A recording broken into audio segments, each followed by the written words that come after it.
Hello बच्चों, good morning. मैं आशीष गुलिया, आपका केमिस्ट्री टीचर। आज हम डिस्कस करेंगे जो क्लासिफिकेशन एलिमेंट में टॉपिक हमारे जो पेंडिंग चल रहे थे। फर्स्ट हमने कुछ लॉस के बारे में डिस्कस किया है। हमने उसके बाद कुछ जो वहाँ पे पैटर्न यानी ट्रेंड्स बनाए गए, उन ट्रेंड्स को हमने फॉलो किया है। जब अब हम डिस्कस कर रहे हैं मॉडर्न पीरियोडिक टेबल, तो उसने क्या किया, जब हम उसकी प्रॉपर्टीज पढ़ी, हमने उसके ड्रॉबैक्स को ऑलरेडी हम यहाँ तक चैप्टर को कवर कर चुके हैं।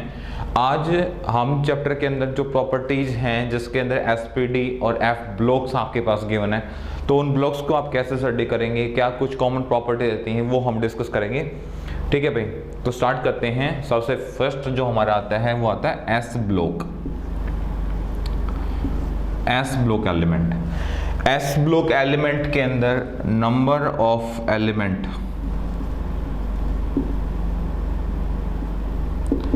14 है। 14 एलिमेंट ऑलरेडी यहाँ पे क्या भाई प्रेजेंट हैं। ठीक है, बट जब आप काउंटिंग करनी स्टार्ट करोगे टेबल के अंदर,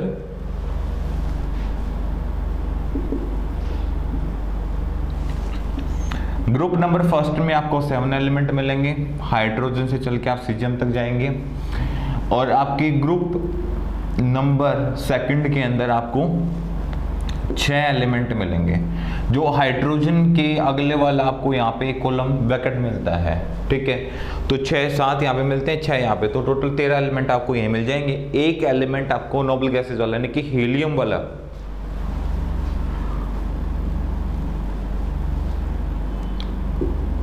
ग्रुप नंबर 18 में जो एलिमेंट होगा कौन, हीलियम। ठीक है, helium is also S block element. ठीक है, फर्स्ट भाई नंबर ऑफ एलिमेंट कितने होंगे यहाँ पे 14 होंगे।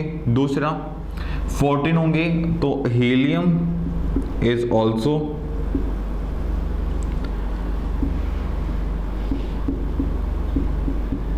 Element of S block element. ये ऑलरेडी किसका एलिमेंट है भाई, एस ब्लॉक का एलिमेंट है। क्यों? क्योंकि अकॉर्डिंग टू प्रिंसिपल, उसने ऑलरेडी अपने प्रिंसिपल में ये आप लोगों को डिस्क्राइब करने की बता दिया था। According to principal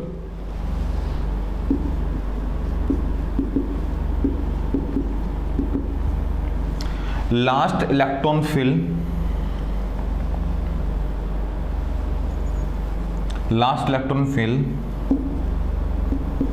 in subcell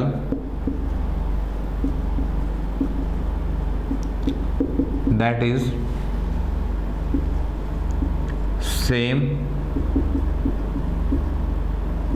identity show on same group। Last electron आप जिस ग्रुप में डालेंगे, आपने एस में डाल दिया तो वो एस ब्लॉक एलिमेंट हो जाएगा। आपने पी में डाल दिया तो पी ब्लॉक एलिमेंट हो जाएगा। आपने डी में डाल दिया तो डी ब्लॉक एलिमेंट हो जाएगा। और जब लास्ट इलेक्ट्रॉन आप एफ में डालोगे तो वो एफ ब्लॉक एलिमेंट हो जाएगा। कुछ एग्जांपल्स मैं यहाँ पे आपसे डिस्कस कर लेता हूं। For example carbon, atomic number 6 electron डाल देंगे, 1s2 2s2 2p4। तो ये p सब सेल से मुझे पता चल रहा है p सब सेल, ये इलेक्ट्रॉन p सब सेल में डला हुआ है। तो मैं कार्बन को क्या कहूंगा, that is a p block element. कि कार्बन क्या होगा, कार्बन p ब्लॉक एलिमेंट।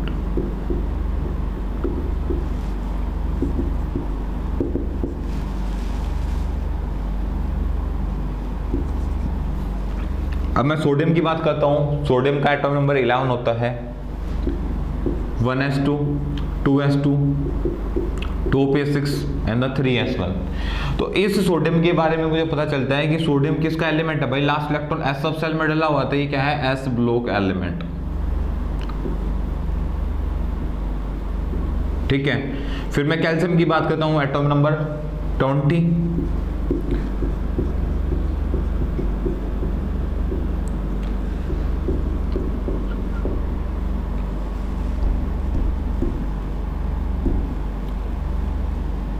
यहां से मुझे लास्ट इलेक्ट्रॉन मेरा फिर किस में डलता है, एस सब सेल के अंदर। तो मैं यहां से क्या कह सकता हूं कि that is S block element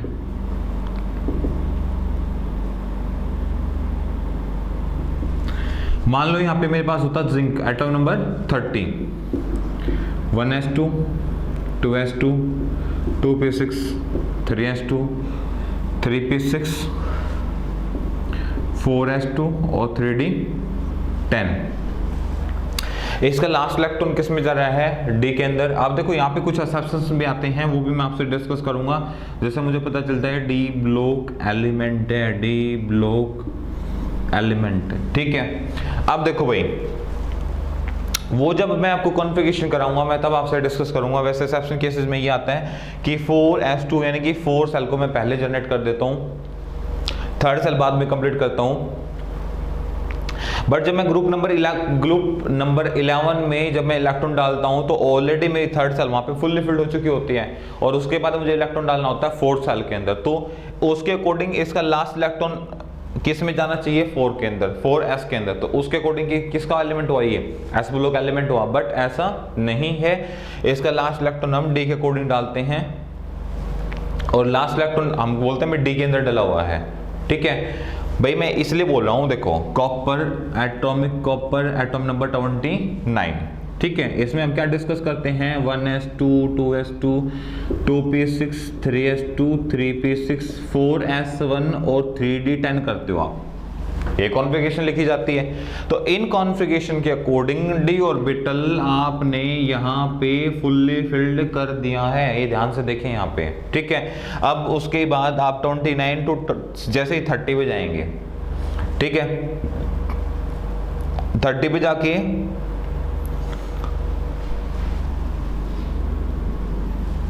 आप देखेंगे कि आपका लास्ट इलेक्ट्रॉन कहाँ जा रहा है, 4s के अंदर। तो होना क्या चाहिए, ये एस ब्लॉक एलिमेंट, बट ये है क्या, डी ब्लॉक एलिमेंट। तो अकॉर्डिंग टू रूल हम यही डिस्कस करते हैं कि लास्ट इलेक्ट्रॉन जिस सब सेल में डलेगा वो उसी ब्लॉक की आइडेंटिटीज को शो करेगा, यानी कि वो उसी ब्लॉक का मेंबर होगा। तो ऐसे ये एक एक्सेप्शन नहीं है, आगे और भी एक्सेप्शन ऐसे हमें देखने को मिलेंगे। क्योंकि देखो लास्ट इलेक्ट्रॉन डल, भाई एनर्जी लेवल यहाँ पे थोड़ा सा इनका सेम होने के चांसेस ज्यादा हैं। तो एनर्जी लेवल सेम, देखो एनर्जी लेवल सेम होने की वजह से इलेक्ट्रॉन स्प्लिट नहीं कर पाते हैं, जंप नहीं कर पाते, और कई बार इलेक्ट्रॉन मतलब ऑलरेडी सेट होते हैं, एंथैल्पीज लगाने की वजह से वो कई बार जंप भी कर जाते हैं। तो हमें वही यहाँ पे कुछ रीजंस हैं जो हम D and F block element के अंदर डिस्कस करेंगे चैप्टर को, या जब हम पर्टिकुलर कॉन्फ़िगरेशन या किसी पर्टिकुलर एस ब्लॉक एलिमेंट या पी ब्लॉक एलिमेंट के बारे में डिस्कस करेंगे, तब इन क्वेश्चन का मैं आप लोगों को डिस्कशन सॉल्यूशन दूंगा। अभी आप ये समझें कि लास्ट इलेक्ट्रॉन जैसे यहाँ आपने डाला था पी के अंदर, तो ये पी ब्लॉक एलिमेंट था, इसका इलेक्ट्रॉन डाला था एस के अंदर, तो ये एस ब्लॉक एलिमेंट हुआ। कैल्शियम का इलेक्ट्रॉन काट डाला एस ब्लॉक एलिमेंट में, तो ये एस ब्लॉक एलिमेंट हुआ। और जैसे जिंक और कॉपर का मैंने डिस्कस किया, तो लास्ट इलेक्ट्रॉन कॉपर का तो डी में डलता है, यहाँ पे कोई इशू वाली बात नहीं है, बट जिंक वाले में थोड़ा सा इशू वाली बात है, पर वो आपका मैं टाइम टू टाइम जब हम आगे लेक्चर कंटिन्यू करेंगे तो उसमें सोल्व कर दूंगा। और इसके अकॉर्डिंग हम इसको क्या कहेंगे, डी ब्लॉक एलिमेंट। बट यहाँ पे एक ध्यान रखें, कॉपर जो आपके पास होगा वो डी ब्लॉक एलिमेंट जरूर होगा, बट ट्रांजैक्शन एलिमेंट भी होगा। जब मैं जिंक की बात करूंगा तो जिंक को मैं डी ब्लॉक एलिमेंट बोलूंगा, पर ट्रांजैक्शन एलिमेंट नहीं बोलूंगा। तो इनके बेसिस पे हम ये कह सकते हैं, देखो वैसे मैंने हीलियम का डिस्कस किया था, हीलियम यहाँ पे एक एक्सेप्शनल केसेज है। हीलियम को जब आप डिस्कस करते हो तो helium is a noble gas, helium को एक नोबल गैस बोला जाता है, बट यहाँ पे मैं हीलियम को क्या बोल रहा हूँ कि that is S block element, ठीक है। और इसको एस ब्लॉक एलिमेंट बोलने का रीजन क्या है, सिर्फ यही एक रीजन है कि जो हीलियम है उसका लास्ट इलेक्ट्रॉन है वो किसके अंदर आता है, एस सब सेल के अंदर आता है। और जब लास्ट इलेक्ट्रॉन एस सब सेल के अंदर आएगा तो उसके अकॉर्डिंग ये एलिमेंट होगा, ये किसका होगा, एस ब्लॉक एलिमेंट होगा। हाइड्रोजन वैसे जब एल्कली मेटल के अंदर डिस्कस किया जाता है तो हाइड्रोजन को काउंट नहीं किया जाता, बट जब एस ब्लॉक एलिमेंट को डिस्कस किया जाता है तब वहां पे हम हाइड्रोजन एलिमेंट को काउंट करते हैं, ठीक है भाई। नेक्स्ट भाई, अभी जो हीलियम है वो अकॉर्डिंग टू यदि रूल हमने ऑलरेडी मैंने आपको बता दिया कि भाई ये अकॉर्डिंग टू सेल बात करोगे तो ये ग्रुप 18 का एलिमेंट है, ठीक है। According to shell helium show the property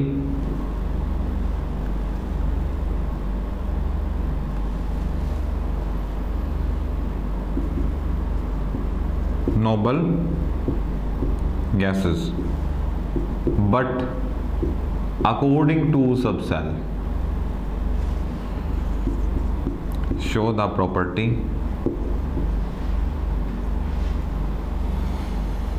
S block element.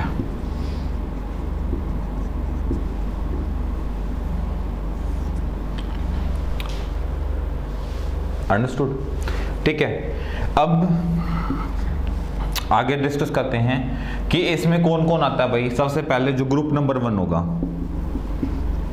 उसको क्या बोलेंगे? एल्कली।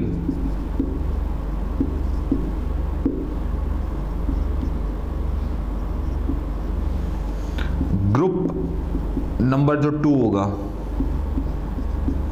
अर्थ एल्किन मेटल्स। ठीक है, नेक्स्ट जो हमारे पास प्रॉपर्टी आती है कि इसका जो जनरल फॉर्मूला होता है, जनरल फॉर्मूला जो होता है ग्रुप 1 का, तो जनरल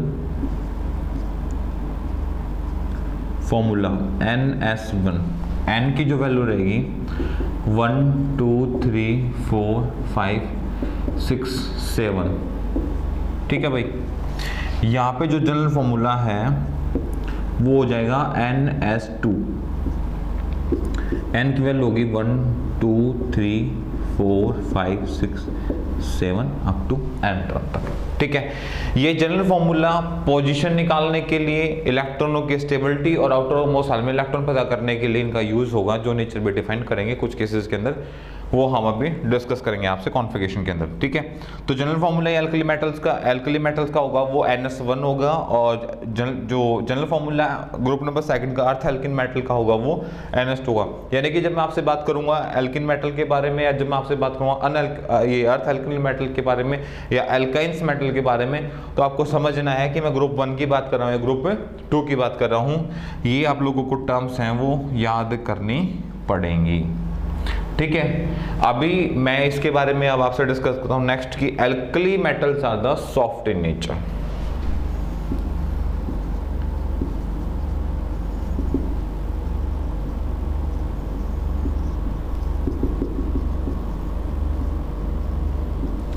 ये भाई मेटल नेचर में कैसे होते हैं? सॉफ्ट होते हैं। इनको रेगुलर नाइफ के बेस पे यानी चाकू वगैरह से इनको इन मेटल्स को काटा जा सकता है। ठीक है, and reactivity will be high. Reactivity will be high. जो इनकी रिएक्टिविटी होती है वो बहुत ही हाई होते हैं, यानी कि high oxidising agent.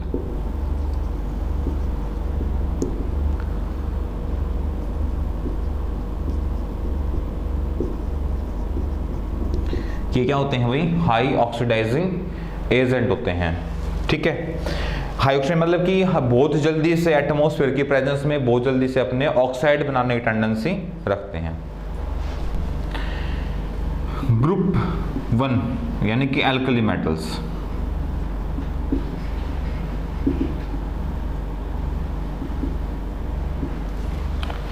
Show oxidation number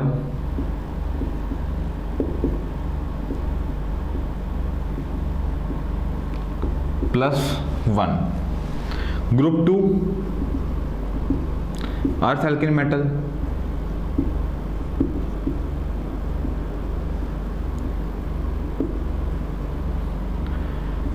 oxidation number +2। ठीक है, एस ब्लॉक को आप स्टडी कैसे करोगे? आप देखो मॉडर्न प्योर टेबल को बोर ने जो बताया था, तो आपको टेबल स्टडी करनी है लेफ्ट टू राइट। ठीक है, बट एस ब्लॉक को आप कैसे डिस्कस करेंगे? Top to bottom. S block elements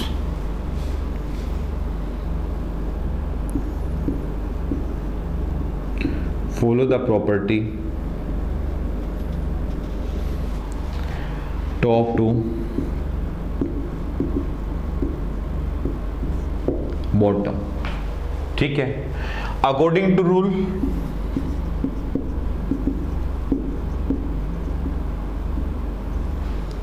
या अकॉर्डिंग टू सब cell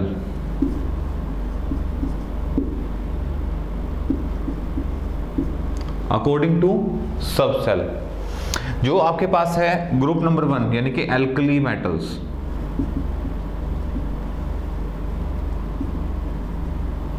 alkali metals behave as a half filled, ठीक है। अकॉर्डिंग टू रूल अर्थ एल्किन metal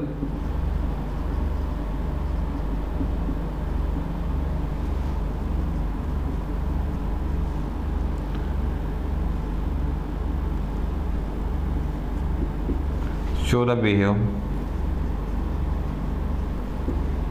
as a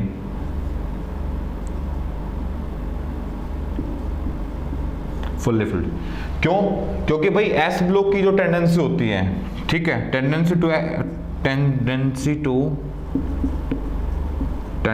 to S block या एस ऑर्बिट,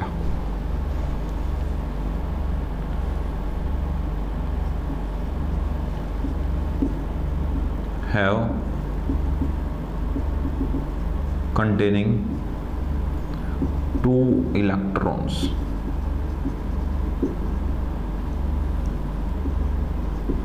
कि भाई एस जो और ब्लॉक आपके पास उसके अंदर कितने इलेक्ट्रॉन आ सकते हैं? 2 इलेक्ट्रॉन्स आ सकते हैं। तो आउटर मोस्ट सेल में देखो 1 इलेक्ट्रॉन इसमें आ रहा है, तो ये क्या हो गया? हाफ फिल्ड हो गया, क्योंकि 2 आ सकते हैं, 1 आ चुका है, तो आधे आ चुके हैं, तो हाफ फिल्ड हो गया। यदि उसमें इलेक्ट्रॉन्स क्या होते हैं? कंप्लीट आ चुके होते हैं। आउटर मोस्ट सेल में कितने इलेक्ट्रॉन होते हैं? 2 इलेक्ट्रॉन्स। कितने इलेक्ट्रॉन होते हैं? 2 इलेक्ट्रॉन्स। तो क्या हो जाता है वहां पे? वो फुल्ली फिल्ड हो जाता है वहां पे, ठीक है भाई। अब भाई हम बात करते हैं कि लेफ्ट टू राइट हम इनको क्यों नहीं डिस्कस कर सकते, क्योंकि 2 ही ग्रुप है और दोनों की प्रॉपर्टी कुछ कॉमन रहेंगी, कुछ डिफरेंट रहेंगे, ठीक है। Top to bottom size will be increase, size वहां पे क्या करेगा भाई? टॉप टू बॉटम इंक्रीज करेगा। क्यों करेगा? Because number of shell will be increase, क्योंकि वहां पे आपके नंबर ऑफ सेल्स क्या कर जाएंगे? इंक्रीज कर जाएंगे। ऊपर से चले हाइड्रोजन से, फिर लिथियम पे आप ऐसे नीचे आना स्टार्ट करेंगे, तो उसके अंदर साइज वो है बढ़ता चला जाएगा। हर पीरियड में एक सेल आपकी ऑटोमेटिकली इंक्रीज कर जाएगी, ठीक है। दूसरा, जब साइज इंक्रीज कर रहा है तो डेफिनेटली नेचर पे भी इफेक्ट आएगा, ठीक है।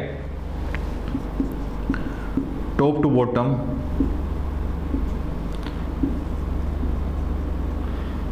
इलेक्ट्रोनेगेटिविटी, ठीक है, will be decrease. Electronegativity decrease करेगी तो अपोजिट में इलेक्ट्रो पॉजिटिविटी इंक्रीज करेगी।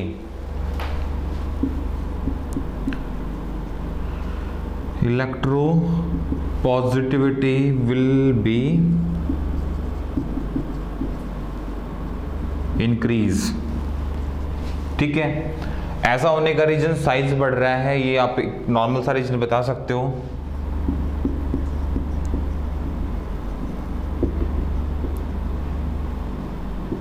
ठीक है, जब किसी का साइज इंक्रीज करता है तो आपके वहां पे एंथैल्पी डिक्रीज कर जाती है।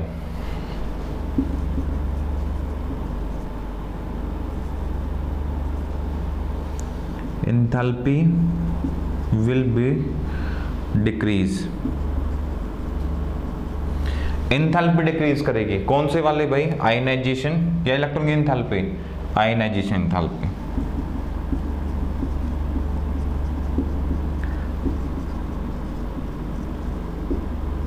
आयनाइजेशन एंथैल्पी वहां पे क्या करेगी भाई? डिक्रीज करेगी, sorry, and electron gain enthalpy will be increase. वो वहां क्या कर जाएगी भाई? इंक्रीज कर जाएगी, ठीक है। ये डिपेंड करती है साइज पे, ठीक है। जो साइज जितना ज़्यादा छोटा होगा एंथैल्पी उतनी ज़्यादा इंक्रीज करेंगे, साइज जितना ज़्यादा छोटा होगा साइज एंथैल्पी उतनी ज़्यादा ही वहाँ पे इंक्रीज कर जाती है स्मॉल साइज पे, और जब साइज बड़ा हो जाता है, लार्ज जितना होगा वहाँ पे एंथैल्पी उतनी ही डिक्रीज कर जाती हैं। या एंथैल्पी कब इंक्रीज करती हैं, जब वो हाफ फिल्ड हो जाए या फुल्ली फिल्ड की प्रॉपर्टी शो करना स्टार्ट करे तब। ठीक है, नेक्स्ट जो हमारे पास प्रॉपर्टी आती है melting boiling point.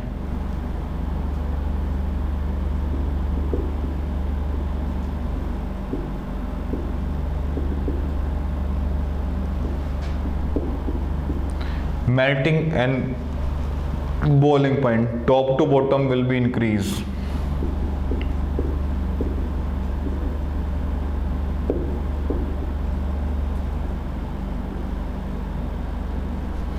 Top to bottom will be increase. कि टॉप टू बॉटम क्या होगा भाई, वो इंक्रीज करेंगी। इंक्रीज किस लिए करेंगी, ठीक है, वो मुझे आप कमेंट सेक्शन में बताएंगे कि इनका जो मेल्टिंग बॉइलिंग पॉइंट है वो इंक्रीज किस लिए करेगा। ठीक है, टॉप टू बॉटम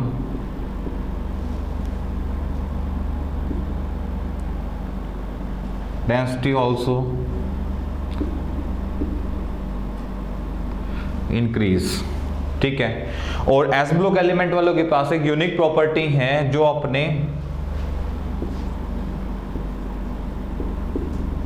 ऑक्साइड बनाते हैं, वो मोनो, डाई और सुपर।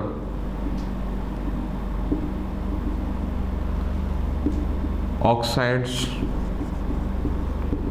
Show in nature. कि ये जो अपने ऑक्साइड हैं भाई ये शो करते हैं कहाँ पे, नेचर के अंदर। ठीक है, और उसके बाद जब ये किसी भी के साथ मतलब रिएक्ट करते हैं तो ये नेचर में कैसे बनाते हैं, बेसिक, यानी कि जब ये वाटर के साथ रिएक्ट करते हैं तो उसके बाद ये हाइड्रोक्साइड बनाते हैं। ठीक है, जब ये क्या करते हैं, रिएक्ट विद वाटर, जैसे ये वाटर के साथ क्या करेंगे, रिएक्ट करेंगे। वाटर के साथ इन्होंने क्या किया, रिएक्ट किया, देन मेक हाइड्रो,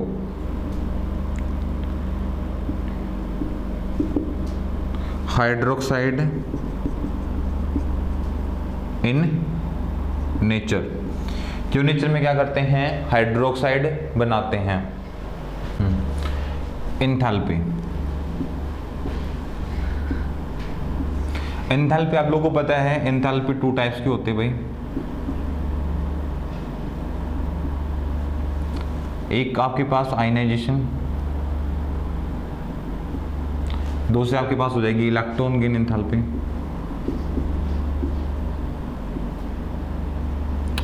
अब इसी पे हम फोकस कर लेते हैं कि एंथैल्पी यानी कि फर्स्ट आयनाइजेशन एंथैल्पी। फर्स्ट जो आपके पास क्या होगी, आयनाइजेशन एंथैल्पी। ठीक है, वो क्या होगी, ग्रुप या एल्कली मेटल लिख लो, alkali metals less then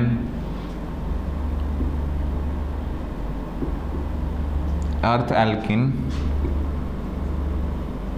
metals. ठीक है, but second ionization enthalpy of alkali metals will be high compared to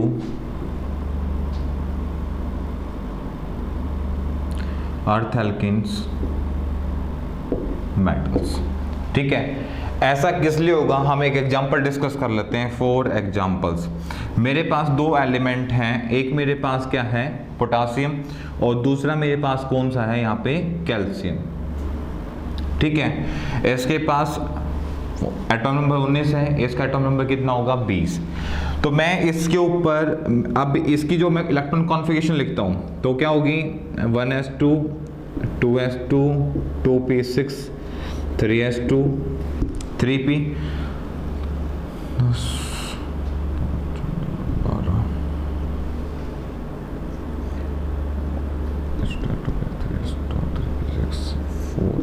1। यहाँ पे क्या हो जाएगी 1s2 2s2 2p6 3s2 3p6 और 4s2। ये हमारी कॉन्फ़िगरेशन रहेगी भाई, ये पोटासियम की रहेगी और वो किसके रहेगी यहाँ पे कैल्शियम की। जब मैंने यहाँ पे डेल्टा H1 यानी कि फर्स्ट आयनाइजेशन एंथैल्पी का मैंने यहाँ पे यूज़ किया तो इससे ये वाला इलेक्ट्रॉन्स निकल जाएगा। अब देखो ये हाफ फिल्ड है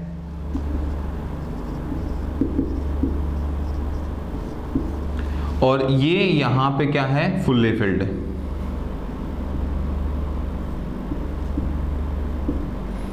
ठीक है, तो ऑलरेडी बात है हाफ फील्ड के कंपेयर में फुल फील्ड की जो आयनाइजेशन एंथैल्पी होगी वो क्या होगी ज्यादा होगी। सेकंड केस में क्या होगा, जब मैं यहाँ से मैंने एंथैल्पी लगाई तो ये वाला इलेक्ट्रॉन चला जाएगा और ये जो होगा कन्वर्ट हो जाएगा 4s0, मतलब s ऑर्बिटल यहाँ पे 4 सेल का खत्म हो गया। अब आपके पास 3 सेल बचे, 3 सेल में अब ये प्रॉपर्टी जो फॉलो कर रहा है इसका जो बिहेव होगा आफ्टर डेल्टा H1, ठीक है, behave as a noble gas. और नोबल गैस कौन सी होगी यहाँ पे आर्गन जैसा। इसका जो बिहेव होगा वो किस जैसा होगा पोटासियम जैसा। ठीक है, आफ्टर डेल्टा H1 बिहेव, ठीक है, of calcium as a potassium.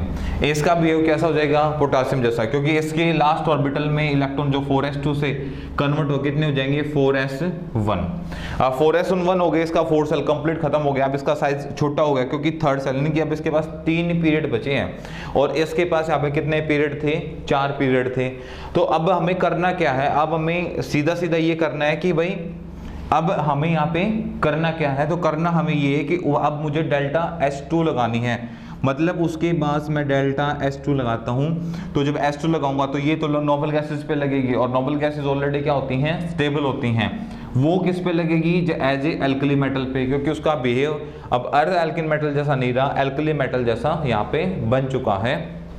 तो उस केस में फुल्ली फिल्ड के आउटर मोस्ट सेल से एक तो इसका साइज छोटा होगा, उसका साइज बड़ा है, तो ऑलरेडी इसकी एंथैल्पी ज्यादा होगी क्योंकि यहाँ पे जो अट्रैक्शन होगा न्यूक्लियस का वो यहाँ पे ज्यादा होगा। दूसरा मैं यहाँ पे बात करता हूँ वो हाफ फिल्ड है और ये यहाँ पे क्या हो जाएगा फुल्ली फिल्ड हो जाएगा। तो उस कंडीशन की वजह से यहाँ पे डेल्टा H जो सेकंड होगी, ठीक है, वो क्या होगी विल बी हाई, यहाँ पे हाई हो जाएगी कंपेयर टू कैल्शियम। यहां पे क्या होगी delta H2 less than potassium. ठीक है, रीजंस आपके सामने ऑलरेडी यहाँ पे गिवन है कि ऐसा होने का रीजन क्या है, तो ये यहाँ पे सबसे बड़ा रीजन हमें देखने को मिलता है।